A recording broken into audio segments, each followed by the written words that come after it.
வணக்கம். நம்ம சென்னையில தாம்பரம் ஏர்ஃபோர்ஸ் ஸ்டேஷன்ல ஓப்பன் ரேலியில ஆள் எடுக்காங்க. என்ன போஸ்டிங் பார்த்தீங்கன்னா, குரூப் ஒய்ல மெடிக்கல் அசிஸ்டன்ட். இதுக்கு நீங்க 12th கம்ப்ளீட் பண்ணியிருந்தாலே போதும். இத பத்தின ஃபுல் டீடைல், ரிட்டன் எக்ஸாம்ல சிலபஸ் என்ன, அடாப்டபிலிட்டி டெஸ்ட்னா என்ன, A to Z எல்லாமே பார்க்க போறோம். இந்த வேலையில நீங்க ஜாயின் பண்ணணும்னு நினைச்சீங்கன்னா, இந்த வீடியோ ஃபுல்லா ஸ்கிப் பண்ணாம பாருங்க. உங்களுக்கு தேவையான எல்லா டீடைல்ஸும் இதுல இருக்கும். ஏர்ஃபோர்ஸோட அபிஷியல் வெப்சைட்லயே இந்த நோட்டிபிகேஷன் ரிலீஸ் பண்ணியிருக்காங்க. கடைசியா வந்தீங்கன்னா நீங்க நோட்டிபிகேஷனே டவுன்லோட் பண்ணிக்கலாம். இப்போ நோட்டிபிகேஷன் உள்ள முக்கியமான டீடைல்ஸ்லாம் பார்க்கலாம். இந்த ரேலியில நீங்க கலந்துக்க தமிழ்நாடு, கேரளா, புதுச்சேரியை சேர்ந்தவங்களா இருக்கணும். மேல் கேண்டிடேட்ஸ் மட்டும் தான் கலந்துக்கிட முடியும், பொண்ணுங்க கலந்துக்கிட முடியாது.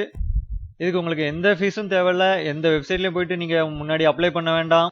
இது ஓப்பன் ரேலிங்கிறதுனால டைரக்டா சென்னை தாம்பரம் ஏர்ஃபோர்ஸ் ஸ்டேஷன்ல போய் நீங்க பார்ட்டிசிபேட் பண்ணிக்கலாம்.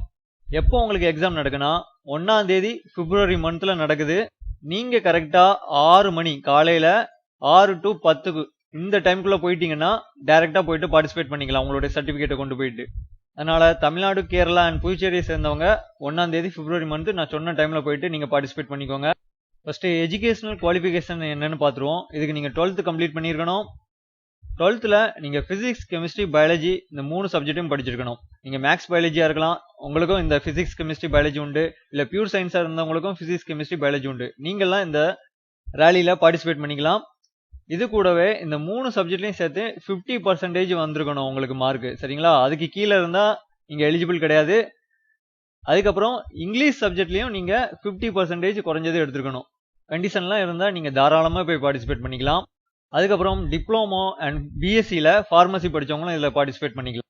அடுத்து நான் ஏற்கனவே சொன்ன மாதிரி இந்த ஸ்டேட்டில் உள்ளவங்க மட்டும் தான் பார்ட்டிசிபேட் பண்ண முடியும். இதுக்கு நீங்கள் டொமிசைல் சர்டிஃபிகேட் எடுக்கணும். ஸோ தமிழ்நாட்டில் உள்ளவங்கன்னா நான் தமிழ்நாட்டில் உள்ளவன் தான் அப்படின்னு காமிக்கிறதுக்கு டொமிசைல் சர்டிஃபிகேட் கேட்பாங்க. இது நீங்கள் இ சர்வீஸ் சென்டரில் போயிட்டு 60 ரூபா கொடுத்தீங்கன்னா எடுத்து தந்துடுவாங்க. ஸோ இப்போவே நீங்கள் இதை எடுத்து வச்சுக்கோங்க. இது பெர்மனன்ட் ஜாப் தான். 57 வயசு வரை நீங்கள் வேலை பார்த்துக்கலாம். அக்னிவீர் மாதிரி 4 வருஷத்தில் வெளியே வரணும் அப்படிங்கிற அவசியம்லாம் இல்லை. இப்போ இதோட செலெக்ஷன் ப்ரொசீஜர் என்னன்னு பார்ப்போம். அவங்க கொடுத்துருக்க டேட்டுக்கு கொடுத்துருக்க டைமிங்கில் நீங்கள் கரெக்டாக அந்த ஸ்டேஷனில் போய் நின்ன பிறகு வாசலில் வச்சு உங்களுடைய டாக்குமெண்ட்டை வெரிஃபை பண்ணுவாங்க. என்ன டாக்குமெண்ட்லாம் கொண்டு போகணும்னு நான் தனியாக ஒரு வீடியோ போடுறேன். உங்களுடைய டாக்குமெண்ட்ஸ்லாம் வெரிஃபை பண்ணி முடிச்ச பிறகு ஃபிசிக்கல் இருக்கும். ஃபிசிக்கல் எப்படி ப்ரிப்பேர் பண்ணணும் எல்லாம் நான் ஏற்கனவே நம்ம சேனலில் வீடியோ போட்டிருக்கேன். அதை தயவு செஞ்சு நீங்கள் பாருங்கள். ஏர்ஃபோர்ஸ் பிளேலிஸ்ட்னே இருக்கும். ஃபிசிக்கல் ரொம்ப ஈஸியாக தான் இருக்கும். நிறைய பேர் கிளியர் பண்ணிடுவீங்க. 1.6 கிலோமீட்டரை 7 நிமிஷத்தில் முடிக்கணும். ஸோ ஜஸ்ட் ஜாகிங் போனாலே இந்த தூரத்தெல்லாம் கம்ப்ளீட் பண்ணிடலாம். அதுக்கப்புறம் 10 புஷ்அப், 10 சிட்அப், 20 ஸ்குவாட்னு இருக்கும். அடுத்து ரொம்ப முக்கியமானது ரிட்டன் எக்ஸாம் தான். இந்த ரிட்டன் எக்ஸாமில் நீங்கள் எவ்வளோ மார்க் எடுக்கீங்களோ அதை பொறுத்து தான் உங்களுடைய வேலை கன்ஃபார்ம் ஆகும். ஃபிசிக்கலில் யாரெல்லாம் பாஸ் ஆகிருக்கீங்களோ அவங்களுக்குலாம் எக்ஸாம் உண்டு. 45 நிமிஷத்தில் 50 கொஸ்டின் எழுதணும். ஸோ சிலபஸ் பார்த்தீங்கன்னா இங்கிலீஷ் ராகா. ரிட்டன் எக்ஸாம் எப்படி ப்ரிப்பேர் பண்ணணும், சிலபஸ் எல்லாமே நான் இதுக்கு முன்னாடியே வீடியோ போட்டிருக்கேன். அந்த வீடியோவை நம்ம சேனலில் உள்ளே போய் பாருங்கள். நான் வீடியோ டிஸ்கிரிப்ஷன்லேயும் கொடுக்கேன் அந்த வீடியோஸோட லிங்க் எல்லாம். ஒரு வாட்டி போயிட்டு செக் பண்ணுங்க எப்படி என்ன சிலபஸ்னு. அடுத்து ரிட்டன் எக்ஸாம்ல யாரெல்லாம் பாஸ் ஆகி வராங்களோ உங்களுக்கு 1ஆம் தேதி பிசிக்கல் அண்ட் ரிட்டன் இருக்கும்.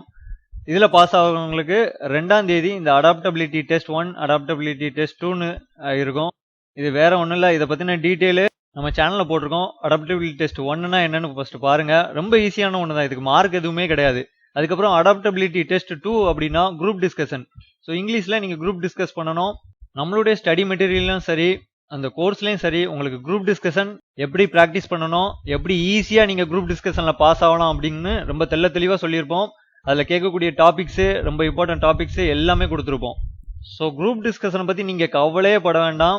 உங்களுக்கு இங்கிலீஷ் வரலனாலும் இந்த 20 நாள்ல நீங்க எப்படி ப்ராக்டிஸ் பண்ணணும்னு கொடுத்துருப்போம். அந்த டாபிக் வச்சு நீங்க ப்ராக்டிஸ் பண்ணாலே இந்த குரூப் டிஸ்கஷன் பாஸ் ஆயிடலாம்.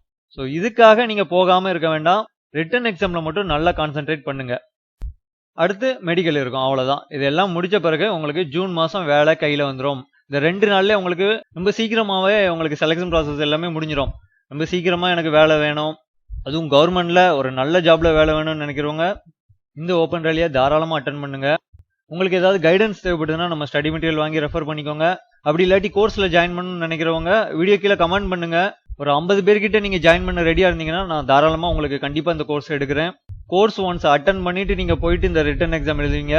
கண்டிப்பா உங்களுக்கு இந்த எக்ஸாம் பத்தின எந்த ஒரு பயமும் இருக்காது. ஈஸியா நீங்க பாஸ் ஆகிட்டு வரலாம். வேற ஏதேனும் உங்களுக்கு டவுட்ஸ் இருந்ததுன்னா கமெண்ட் செக்ஷன்ல கமெண்ட் பண்ணுங்க.